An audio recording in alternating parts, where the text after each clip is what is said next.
Hello friends, welcome to Bismi சமையல். இன்றைக்கி வீடியோவில் நம்ம எல்லாருக்கும் தேவைப்படக்கூடிய நம்ம டெய்லி லைஃப்பில் யூஸ் பண்ணுற மாதிரியான கிச்சன் டிப்ஸ் மற்றும் வீட்டு குறிப்புகள் தான் பார்க்க போகிறோம். இன்றைக்கி நான் சொல்லக்கூடிய டிப்ஸ் எல்லாமே உங்களுக்கு ரொம்ப ரொம்ப புதுசாகவும் அடடா இவ்வளோ நாளாக இதெல்லாம் தெரியாமல் இருந்துட்டோமேனு நீங்கள் நினைக்கிற அளவுக்கு இருக்கும். என்னென்ன டிப்ஸ்ன்னு பார்க்கறதுக்கு முன்னாடி நீங்கள் நம்மளோட வீடியோவை இப்போ தான் ஃபஸ்ட் டைம் பார்க்குறீங்கன்னா நம்மளோட பிஸ்மி சமையலுக்கு சப்ஸ்கிரைப் பண்ணுங்கள். நம்ம சேனலில் ஏற்கனவே கிச்சன் டிப்ஸ் மற்றும் வீட்டு குறிப்புகள் பற்றி நிறைய வீடியோஸ் போட்டிருக்கோம். அந்த வீடியோஸை நீங்கள் செக் பண்ணி பாருங்கள். இப்போ நம்ம ஃபஸ்ட்டு டிப் என்னங்கிறத பார்க்கலாம். நம்ம வீட்டில் இந்த மாதிரி காலிஃப்ளவர் எல்லாம் வாங்கணுன்னா இதை வச்சு ஒன்று ஃப்ரை பண்ணுவோம், அப்படி இல்லைனா பிரியாணி, குருமா இந்த மாதிரி ரெசிபி செய்வோம். இந்த காலிஃப்ளவர் வச்சு எந்த ரெசிபி செய்கிறதா இருந்தாலும் சரி, இதில் இருக்க பூவை மட்டும்தான் நம்ம கட் பண்ணி எடுப்போம். இதில் இருக்க தண்டு பகுதியை அப்படியே நம்ம கட் பண்ணி எல்லாத்தையும் கீழே தான் தூக்கி போடுவோம். ஏன்னா இதில் இருக்க தண்டு பகுதி கொஞ்சம் ஹார்டாக இருக்கும். அதனால் இப்போ நான் சொல்ல போகிற டிப் காலிஃப்ளவருக்கு மட்டும் இல்லை, காலிஃப்ளவர் அப்புறம் ப்ராக்கோலி இந்த மாதிரி 2 காய்கறிகளுக்குமே பொருந்தும். இனி உங்கள் வீட்டில் காலிஃப்ளவர், ப்ராக்கோலி எல்லாம் கட் பண்ணிங்கன்னா இந்த தண்டு பகுதியை வேஸ்ட்டாக கீழே தூக்கி போடாதீங்க. இதையும் நம்ம சமையலுக்கு யூஸ் பண்ணிக்கலாம். நல்லா கழுவுனதுக்கப்புறமா இது மாதிரி குட்டி குட்டி பீசஸாக கட் பண்ணி எடுத்திருக்கேன். நான் இன்றைக்கி இதை சாம்பாரில் சேர்க்க போகிறேன். சாம்பாரில் மட்டும்தான் சேர்க்கணும்னு கிடையாது. நீங்கள் குருமா, வெஜிடபிள் புலாவ் இல்லை நீங்கள் சாம்பார் சாதம் செய்கிறீங்கன்னா கூட இதை சேர்த்து செய்யலாம். டேஸ்ட் அவ்வளோ சூப்பராக இருக்கும். வெந்ததுக்கப்புறமா நல்ல சாஃப்டாக வந்துடும். நீங்கள் எந்தெந்த குழம்புலலாம் காய் சேர்த்து வைப்பீங்களோ அது எல்லாத்தையும் இதை சேர்த்துக்கலாம். காலிஃப்ளவர் கட் பண்ணும்போது இது நமக்கு நிறைய வரப்போகிறது இல்லை, ரொம்ப கொஞ்சமாக தான் வரும். அந்த கொஞ்சத்தை கூட வேஸ்ட் பண்ணாமல் நம்ம யூஸ் பண்ணிக்கலாம். ரொம்ப யூஸ்ஃபுல்லாக இருக்கும்னு நினைக்கிறேன். கண்டிப்பாக ட்ரை பண்ணி பாருங்கள். இப்போ நம்ம அடுத்த டிப் என்னங்கிறத பார்க்கலாம். நம்ம வீட்டில் கருவேப்பிலையெல்லாம் வாங்கணுன்னா கருவேப்பிலை ரொம்ப நாளைக்கு கெட்டு போகாமல் நல்லா ஃப்ரெஷ்ஷாக இருக்கணுன்றதுக்காக இந்த மாதிரி ஒரு டப்பாவில் அடியில் டிஷ்யூ பேப்பர் போட்டுட்டு கருவேப்பிலை எல்லாத்தையும் உருவி இதில் போட்டு அப்படியே நம்ம தூக்கி ஃப்ரிட்ஜில் வச்சுருவோம். ஆனால் கருவேப்பிலையை காம்பு எல்லாத்தையும் மொத்தமாக உருவிட்டு நீங்கள் ஸ்டோர் பண்ணி வைக்கிறத விட இந்த மாதிரி பெரிய காம்பை மட்டும் எடுத்துகிட்டு இனிக்காக உடச்சி வச்சிங்கன்னா அதை விட ரொம்ப நாளைக்கு நமக்கு ஃப்ரெஷ்ஷாகவே இருக்கும். இந்த கருவேப்பிலையை நான் ஃப்ரிட்ஜில் ஸ்டோர் பண்ணி வச்சு கிட்டத்தட்ட 10 நாள் ஆகுது. இது பார்க்கும்போதே உங்களுக்கு தெரியும்னு நினைக்கிறேன் எவ்வளோ ஃப்ரெஷ்ஷாக இருக்குன்னு. இந்த மாதிரி நம்ம ஃப்ரிட்ஜில் ஸ்டோர் பண்ணி வைக்கிற கருவேப்பிலை கூட இன்னும் ஒரு 2 வாரத்தில் அழுக ஆரம்பிச்சிடும். ஆனால் இப்போ நான் காட்ட போகிற மெத்தடில் நீங்கள் ஸ்டோர் பண்ணிங்கன்னா எத்தனை மாதம் ஆனாலும் சரி கருவேப்பிலை கொஞ்சம் கூட வேஸ்ட் ஆகாது. எப்படிங்கிறத பார்க்கலாம். கருவேப்பிலை எல்லாத்தையும் காம்பிலேருந்து நல்லா உருவி கழுவுனதுக்கப்புறமா கிச்சன்லேயே ஒரு துணி விரித்து நான் காய வச்சு எடுத்திருக்கேன். இதை நம்ம வெயிலில் வச்சு காய வைக்கணுங்கிற அவசியம் கிடையாது. கிச்சன்லேயே ஒரு ஓரமாக துணி விரிச்சிங்கன்னா ஒரு 5-6 நாளையில் இந்த மாதிரி நல்லா சருகாக காஞ்சிரும்.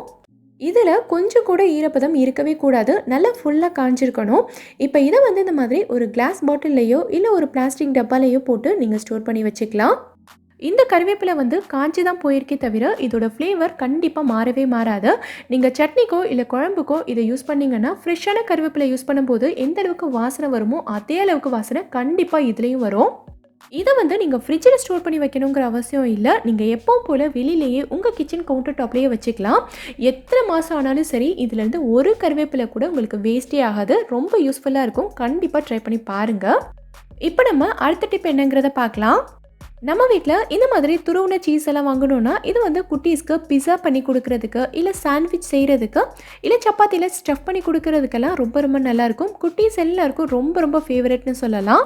இந்த மாதிரி சீஸ் வச்சு செய்யக்கூடிய ரெசிபிஸ் எல்லாம் நம்ம அடிக்கடி செய்ய மாட்டோம், எப்பயாவது தான் செய்வோம். ஸோ இந்த துருவின சீஸை நம்ம அப்படியே எடுத்து ஃப்ரீசரில் ஸ்டோர் பண்ணி வைக்கும்போது என்ன ஆகும்னா இது எல்லாமே ஒன்றோடு ஒன்று நல்லா ஒட்டிக்கிட்டு ஃபுல்லாக இறுகி போயிடும். நமக்கு தேவைப்படும் போது தேவையான அளவு மட்டும் ஃப்ரீசர்லேருந்து வெளியில் எடுக்கலாம்னு நினைப்போம். அந்த டைமில் நமக்கு சுத்தமாக எடுக்கவே வராது. அந்த மாதிரி ஒன்றோட ஒன்று ஒட்டி இறுகாமல் நம்ம எப்போ எடுத்தாலும் சரி நல்ல உதிரி உதிரியாக இருக்கிறதுக்கு நம்ம என்ன பண்ணணும்னா இதில் கொஞ்சமாக கார்ன்ஃப்ளவர் சேர்த்துக்கங்க. நான் 1/2 டீஸ்பூனை விட கம்மியாக தான் எடுத்திருக்கேன். இதை தூவி விட்டுட்டு சீஸ் ஃபுல்லாகவே நல்லா கோட்டாகிற அளவுக்கு இதை நல்லா குலுக்கி விட்டுக்கலாம். இப்போ இதை நீங்கள் ஸ்டோர் பண்ணி வைக்கும்போது எவ்வளோ நாள் ஆனாலும் சரி இந்த சீஸ் ஒன்றோடு ஒன்று ஒட்டிக்காது. நீங்கள் எப்போ எடுத்தாலுமே இது நல்ல உதிரி உதிரியாக இருக்கும். உங்களுக்கு தேவையான அளவு மட்டும் நீங்கள் வெளியில் எடுத்துக்கலாம். ட்ரை பண்ணி பார்த்துட்டு எனக்கு கமெண்ட்டில் சொல்லுங்கள். இப்போ நம்ம அடுத்த டிப் என்னங்கிறத பார்க்கலாம். நம்ம வீட்டில் காலையில் செஞ்ச தேங்காய் சட்னி எல்லாம் கொஞ்சம் அதிகமான அளவில் மீந்துருச்சுன்னா அதை அப்படியே எடுத்து நம்ம ஃப்ரிட்ஜில் வச்சுருவோம். அதை நைட்டுக்கோ இல்லை அடுத்த நாள் காலையிலையோ எடுத்து நம்ம யூஸ் பண்ணிப்போம். ஃப்ரிட்ஜிலேருந்து வெளியில் எடுத்த தேங்காய் சட்னி பார்த்திங்கன்னா ரொம்ப சில்லுன்னு உறைஞ்சி போயிருக்கும். இது நமக்கு ரூம் டெம்பரேச்சருக்கு வர்றதுக்கு ரொம்ப நேரம் ஆகும். தக்காளி சட்னி, கார சட்னி இந்த மாதிரி மற்ற வெரைட்டிஸாக இருந்தால் கூட பரவாயில்ல, நம்ம வந்து லைட்டாக அடுப்பில் வச்சு சூடு பண்ணிக்கலாம். ஆனால் இந்த தேங்காய் சட்னியை சூடு பண்ணோன்னா டேஸ்ட் வந்து அந்தளவுக்கு நல்லா இருக்காது. தேங்காயோட ஸ்மெல்லே ஒரு மாதிரி இருக்கும். ஸோ இந்த தேங்காய் சட்னியை டக்குன்னு நம்ம வந்து ரூம் டெம்பரேச்சருக்கு கொண்டு வரதுக்கு என்ன பண்ணணுங்கிறத பார்க்கலாம். இந்த மாதிரி கொஞ்சம் பெரிய சைஸ் பாத்திரத்தில் நான் வந்து சுடு தண்ணி எடுத்திருக்கேன். தண்ணி வந்து ரொம்ப சூடாக இருக்கக்கூடாது, லைட்டாக வெது வெதுன்னு இருந்தாலே போதும். இப்போ இதில் நம்ம சட்னியை உள்ளே வச்சுட்டு ஒரு மூடி போட்டு மூடிடலாம். ஒரு 5-6 நிமிஷம் விட்டிங்கனாலே போதும். சட்னி வந்து நமக்கு ரூம் டெம்பரேச்சருக்கு வந்துடும். நம்ம வந்து ரொம்ப சூடான தண்ணியெல்லாம் சேர்க்கலை, வெது வெதுப்பான தண்ணி தான் சேர்த்துருக்கோம். ஸோ அதனால் சட்னியோட டேஸ்ட் உங்களுக்கு கொஞ்சம் கூட மாறவே மாறாது. நீங்கள் இப்போ அரைச்ச ஃப்ரெஷ்ஷான சட்னி மாதிரியே இருக்கும். ரொம்பவே யூஸ்ஃபுல்லாக இருக்கும்னு நினைக்கிறேன். கண்டிப்பாக ட்ரை பண்ணி பாருங்கள். நம்ம வீட்டில் கேப்சிகம் எல்லாம் வாங்கும்போது நம்ம கடையிலேருந்து வாங்கிட்டு வந்து இந்த கவரோடையே ஃப்ரிட்ஜில் வச்சு ஸ்டோர் பண்ணும்போது இது வந்து நமக்கு ரொம்ப நாளைக்கு இருக்காது. கேப்சிகமோட தோல் எல்லாம் பார்த்திங்கன்னா ரொம்ப சுருங்கி போயிடும்.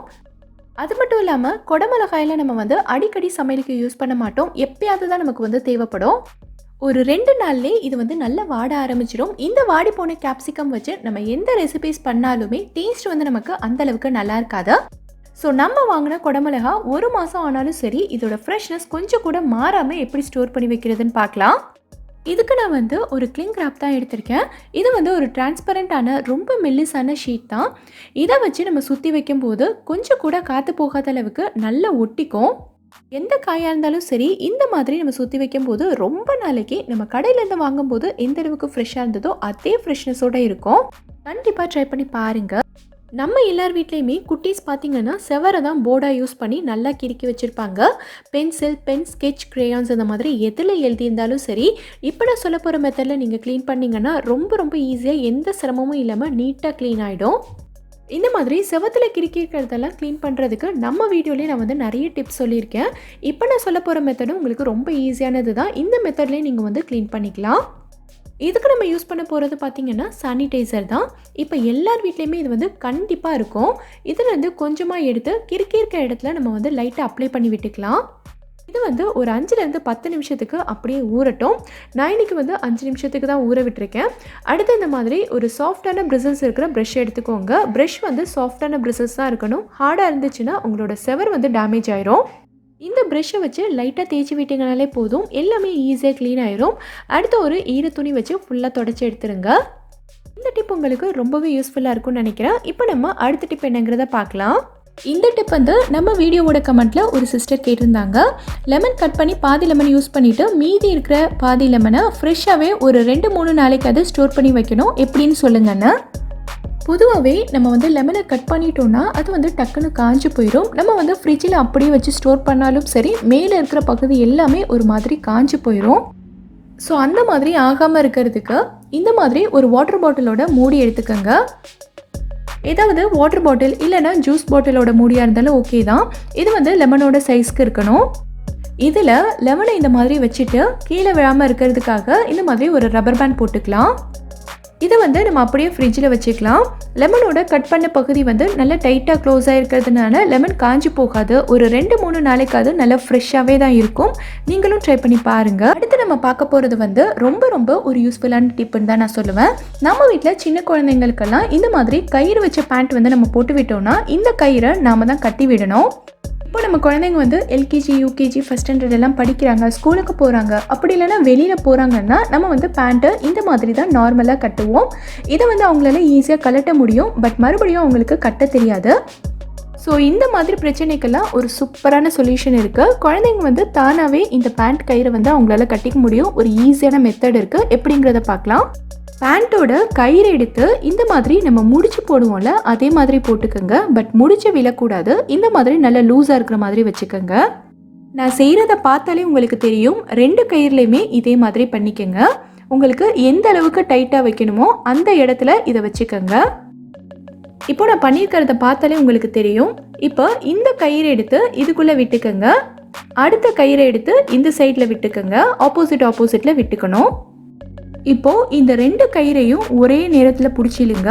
ஸோ நமக்கு வந்து இந்த இடத்துல நல்ல ஒரு முடிச்சு விழுந்துடும். இந்த அளவுக்கு முடிச்சு விழுந்திருக்கே, இதை எப்படி குழந்தைங்க கலட்டுவாங்கன்னு நினைக்காதீங்க. இப்போ பாருங்கள். இப்போது இந்த 2 சைடில் இருக்கிற கயிறையும் நீங்கள் ஒரே நேரத்தில் பிடிச்சி எடுத்தீங்கன்னா இது நல்லா லூஸ் ஆகும் பாருங்கள். இப்போது மறுபடியும் நம்ம வந்து கயிறை பிடிச்சி எடுத்தோன்னா நல்லா டைட் ஆகிடும். ஸோ இந்த மெத்தடில் நீங்கள் வந்து குழந்தைங்களுக்கு பேண்ட் கயிறு கட்டி விட்டிங்கன்னா ரொம்ப ஈஸியாக இருக்கும். நம்மளும் டென்ஷன் ஆக வேண்டியதில்லை. ஸோ இந்த டிப் வந்து உங்களுக்கு ரொம்பவே யூஸ்ஃபுல்லாக இருக்கும்னு நினைக்கிறேன். அப்படி யூஸ்ஃபுல்லாக இருந்துச்சுன்னா இந்த வீடியோவை லைக் பண்ணிவிட்டு நம்ம சேனலுக்கு சப்ஸ்கிரைப் பண்ணிக்கோங்க. இப்போ அடுத்த டிப் என்னங்கிறத நம்ம பார்க்கலாம். நம்ம எல்லார் வீட்லேயுமே பார்த்தீங்கன்னா இந்த மாதிரி கொஞ்சம் பெரிய சைஸில் வடிகட்டி இருக்கும். இது வந்து பெரும்பாலும் நமக்கு வந்து தேங்காய் பால் புளியறதுக்கு, ஜூஸ் வடிகட்டுறதுக்கு தான் நம்ம யூஸ் பண்ணுவோம். இந்த மாதிரி வடிகட்டியெல்லாம் பார்த்தீங்கன்னா நம்ம யூஸ் பண்ணும்போது பாத்திரத்தில் வச்ச இடத்துலையே நிற்காது, வலிக்கு இந்த மாதிரி விழுந்துகிட்டே தான் இருக்கும். இதை வந்து நம்ம ஒரு கையில் பிடிச்சிக்கிட்டு ஒரு கையில் யூஸ் பண்ணுற மாதிரி தான் இருக்கும். ஸோ இந்த மாதிரி ஆகாமல் இருக்கிறதுக்கு நமக்கு ஒரு சூப்பரான ஐடியா இருக்குது. இந்த மாதிரி ஒரு ஸ்பூன் எடுத்துக்கோங்க. இந்த ஸ்பூனை இந்த ஓட்டையில் விட்டுட்டோன்னா இந்த வடிகட்டி வந்து நல்லா ஃபிக்ஸ் ஆகிடும். இதுக்கப்புறமா நமக்கு வந்து ஆடாது. இந்த மாதிரி கொஞ்சம் பெரிய ஓட்டையாக இருக்கிற வடிகட்டிலலாம் இந்த ஸ்பூன் வந்து நிற்காது. ஸோ நம்ம வந்து கொஞ்சம் பெரிய ஸ்பூனாக எடுத்துக்கலாம். ஸோ இந்த மாதிரி ஸ்பூன் வச்சு மாட்டி வச்சுட்டோன்னா வடிகட்டி வந்து ஆடாது, நமக்கு வந்து ஃபிக்ஸடாக நின்றுக்கும். ஸோ நம்மளோட வேலையும் டென்ஷன் இல்லாமல் ரொம்ப ஈஸியாக முடிஞ்சிடும். நீங்களும் ட்ரை பண்ணி பாருங்கள். நம்ம வீட்டில் கேரட், பீட்ரூட் எல்லாம் துருவுறதுக்கு இந்த மாதிரி கிரேட்டர் வச்சுருப்போம். இந்த கிரேட்டர் பார்த்திங்கன்னா ஆரம்பத்தில் நல்ல ஷார்ப்பாக இருக்கும். நாளாக இதோட ஷார்ப்னஸ் வந்து குறைஞ்சிக்கிட்டே வரும். இந்த கிரேட்டரோட இடுக்குகளையும் பார்த்திங்கன்னா ஒரு மாதிரி அழுக்காக கரை பிடிஞ்ச மாதிரி இருக்கும். இதை வந்து நம்ம பஜ்ஜி போடுறதுக்கு வாழைக்காயெல்லாம் சீச்சிருந்தோன்னா ரொம்ப கரை பிடிச்ச மாதிரி இருக்கும். ஸோ இன்றைக்கி நம்ம ஒரே ஒரு மெத்தட் யூஸ் பண்ணி இந்த கிரேட்டரை நல்ல ஷார்ப்பாகவும் இதோட இடுக்குகளில் இருக்க கரை, அழுக்கு எல்லாத்தையும் ரிமூவ் பண்ணிவிட்டு இந்த கிரேட்டரை நல்ல புதுசாக பலன்னு ஆக்குறதுக்கு ஒரு சூப்பரான ஐடியா இருக்குது.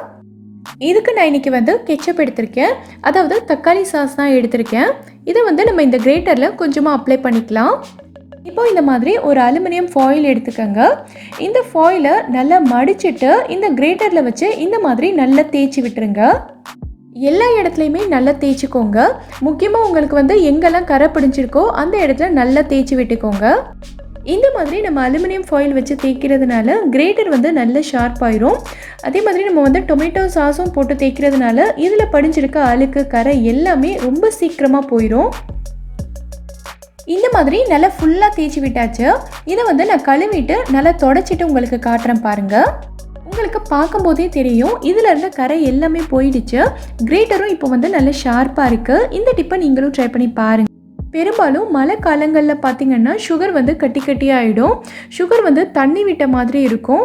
ஸோ இந்த மாதிரி பிரச்சனையெல்லாம் இல்லாமல் சுகர் வந்து எப்போவுமே இந்த மாதிரி நல்லா ட்ரையாக இருக்கிறதுக்கு நம்ம என்ன பண்ணணுங்கிறத பார்க்கலாம். நீங்கள் சுகர் ஸ்டோர் பண்ணி வைக்கிற டப்பா வந்து எப்போவுமே நல்லா கழுவி காய வச்சு எடுத்துக்கோங்க. அதில் கொஞ்சம் கூட ஈரப்பதம் இருக்கவே கூடாது. இந்த மாதிரி ஒரு டிஷ்யூ எடுத்துக்கோங்க. அப்படி இல்லைனா ஏதாவது ஒரு நோட்புக்கில் இருந்து எழுதாத பேப்பராக எடுத்துக்கோங்க. பேப்பர் எடுத்து மடித்து இந்த மாதிரி டப்பாவோட அடியில் போட்டுக்கோங்க. இப்போது இந்த பேப்பருக்கு மேலே நம்ம வந்து சுகர் கொட்டி வச்சுக்கலாம். இந்த மாதிரி நம்ம டிஷ்யூ அப்படி இல்லைனா பேப்பர் போட்டுட்டு சுகர் கொட்டும்போது பார்த்திங்கன்னா இதில் ஏதாவது ஈரப்பதம் இருந்துச்சுனாலும் இந்த பேப்பர் வந்து நமக்கு ஃபுல்லாக அப்சர்வ் பண்ணிவிடும். ஸோ இந்த சுகர் டப்பாவை நம்ம வந்து கபர்டில் வைக்கும்போது நிறைய எறும்பு வர்றதுக்கும் சான்சஸ் இருக்குது. ஸோ இந்த மாதிரி எறும்பு வராமல் இருக்கிறதுக்கு நம்ம வந்து கிராம்பு தான் யூஸ் பண்ண போகிறோம். இதிலேருந்து ஒரு 5-6 கிராம்பு எடுத்து இந்த சுகர் டப்பாக்களை போட்டு வச்சுக்கலாம். இந்த மாதிரி கிராம்பு போட்டு வைக்கிறதுனால நமக்கு வந்து எறும்பு தொல்லை இருக்காது. அதே மாதிரி நம்ம சுகரும் நல்ல வாசனையாக இருக்கும். இந்த டிப்பை நீங்களும் ட்ரை பண்ணி பாருங்கள். நம்ம வீட்டில் இந்த மாதிரி பாட்டில் டைப்பில் நம்ம வந்து ஜாம், ஊறுகாய், சாஸ் எல்லாம் வாங்குவோம். இந்த பாட்டில் பார்த்திங்கன்னா ஃபஸ்ட் டைம் ஓப்பன் பண்ணும்போது நமக்கு அவ்வளோ சீக்கிரமாக ஓப்பன் பண்ண வராது, கொஞ்சம் கஷ்டமாக தான் இருக்கும். ஸோ இந்த பாட்டிலை வந்து ரொம்ப ஈஸியாக எப்படி ஓப்பன் பண்ணுறதுன்னு பார்க்கலாம். இந்த பிளேட்டில் நான் வந்து கொஞ்சமாக சுடு தண்ணி சேர்த்துருக்கேன். தண்ணி வந்து ரொம்ப சூடாக இருக்கக்கூடாது, கொஞ்சம் வெதுப்பாக இருந்தால் போதும். இந்த தண்ணியில் பாட்டிலை இந்த மாதிரி கவுத்தி வச்சிடலாம். இந்த பாட்டில் வந்து ஒரு 5 நிமிஷத்துக்கு அப்படியே தண்ணியிலேயே இருக்கட்டும். 5 நிமிஷத்துக்கு அப்புறமா நீங்கள் எடுத்து ஓப்பன் பண்ணிங்கன்னா இது வந்து ரொம்ப ஈஸியாக நமக்கு வந்து ஓப்பன் பண்ண வரும். நமக்கு கண்டென்ஸ்டு மில்க், எவாப்ரேட்டட் மில்க் எல்லாமே இந்த மாதிரி டின் டைப்பில் தான் கிடைக்கும். இந்த மாதிரி இருக்கிற டின்னோட மூடியை நம்ம ஒரு தடவை ஓப்பன் பண்ணிட்டோன்னா நம்மளால் மறுபடியும் அதே மூடி வச்சு க்ளோஸ் பண்ண முடியாது. ஸோ இந்த மாதிரி இருக்கிற கண்டென்ஸ்டு மில்கெல்லாம் நம்ம டின்னை ஓப்பன் பண்ணி பாதி யூஸ் பண்ணிவிட்டு மீதி இருக்கிறத அப்படியே வச்சுட்டோன்னா நமக்கு வந்து அடுத்த தடவை யூஸ் பண்ண முடியாது, ரொம்ப சீக்கிரமாக கெட்டு போயிடும். ஸோ இதுக்கு நம்ம என்ன பண்ணலான்னா, நீங்கள் வந்து இந்த டின்னை ஓப்பன் பண்ணி உங்களுக்கு தேவையானதை யூஸ் பண்ணிவிட்டு மீதி இருக்கிறத உடனேவே இந்த மாதிரி ஒரு அலுமினியம் ஃபாயில் வச்சு ஃபுல்லாக கவர் பண்ணிவிடுங்க. இதை வந்து நம்ம அப்படியே ஃப்ரிட்ஜில் வச்சுட்டோன்னா ஃபாயில் வந்து டக்குன்னு எடுத்துகிட்டு வர்றதுக்கும் சான்சஸ் இருக்குது. ஸோ இந்த மாதிரி ஒரு ரப்பர் பேண்ட் வச்சு நல்லா டைட்டாக கட்டி விட்டுருங்க. ஸோ இந்த மாதிரி மெத்தடில் நம்ம ஸ்டோர் பண்ணி வைக்கும்போது பார்த்திங்கன்னா கண்டென்ஸ்டு மில்க் வந்து நம்ம வேஸ்ட் பண்ணாமல் ரொம்ப நாளைக்கு ஸ்டோர் பண்ணி வச்சு யூஸ் பண்ணிக்கலாம். ட்ரை பண்ணி பாருங்கள். நம்ம வந்து லெமன் ஜூஸ் எல்லாம் போடும்போது பார்த்திங்கன்னா இந்த லெமனை அப்படியே ஃப்ரிட்ஜிலேருந்து எடுத்து கட் பண்ணி நம்ம வந்து பிழிஞ்சோன்னா இந்த லெமன்லேருந்து நமக்கு அந்த அளவுக்கு ஜூஸ் வராது. அது மட்டும் இல்லாமல் லெமன் வந்து கொஞ்சம் ஹார்டாக இருக்கிறதுனால நமக்கு பிழியறதுக்கும் கொஞ்சம் கஷ்டமாக இருக்கும். இது வந்து 1-2 லெமன் பிழியும் போது நமக்கு அந்தளவுக்கு கஷ்டம் தெரியாது. ஆனால் நிறைய லெமன் பிழியும் போதோ இல்லைனா ஒரு ஃபங்க்ஷனில் ஜூஸ் போடும்போதோ நமக்கு ரொம்ப கஷ்டமாக இருக்கும். ஸோ அந்த மாதிரி ஆகாமல் இந்த லெமன்லேருந்து அதிகமாக ஜூஸ் கிடைக்கிறதுக்கும் நமக்கு கொஞ்சம் கூட கை வலிக்காமல் ரொம்ப ஈஸியாக பிழியறதுக்கும் ஒரு சூப்பரான டெக்னிக் இருக்குது. இந்த பவுலில் நான் வந்து சுடு தண்ணி எடுத்திருக்கேன். தண்ணி வந்து ரொம்ப சூடாக இருக்கக்கூடாது. நமக்கு வந்து கை பொறுக்கிற சூடில் வெதுவெதுப்பாக இருந்தால் போதும். இப்போது இந்த வெதுவெதுப்பான தண்ணியில் நம்ம வந்து லெமனை போட்டுடலாம். லெமன் வந்து ஒரு 10 நிமிஷத்துக்கு இந்த தண்ணியிலேயே இருக்கட்டும். ஒரு 10 நிமிஷத்துக்கு அப்புறமா நான் வந்து லெமனை தண்ணியிலேருந்து வெளியில் எடுத்துட்டேன். இந்த மாதிரி கட் பண்ணி வச்சுருக்கேன். பார்த்திங்கனாலே தெரியும் லெமன் எந்த அளவுக்கு நல்லா சாஃப்டாக வந்திருக்குன்னு. இப்போது இந்த லெமனை நம்ம பிழியும் போது நமக்கு வந்து அதிகமாக ஜூஸும் கிடைக்கும். அதே நேரத்தில் இதோட தோல் வந்து நல்ல சாஃப்டாக இருக்கிறதுனால நமக்கு ரொம்ப ஈஸியாகவும் பிழிய வரும். கொஞ்சம் கூட கை வலிக்காது. இந்த வீடியோவில் நான் சொல்லியிருக்க டிப்ஸ் எல்லாமே உங்களுக்கு ரொம்பவே யூஸ்ஃபுல்லாக இருக்கும்னு நினைக்கிறேன்.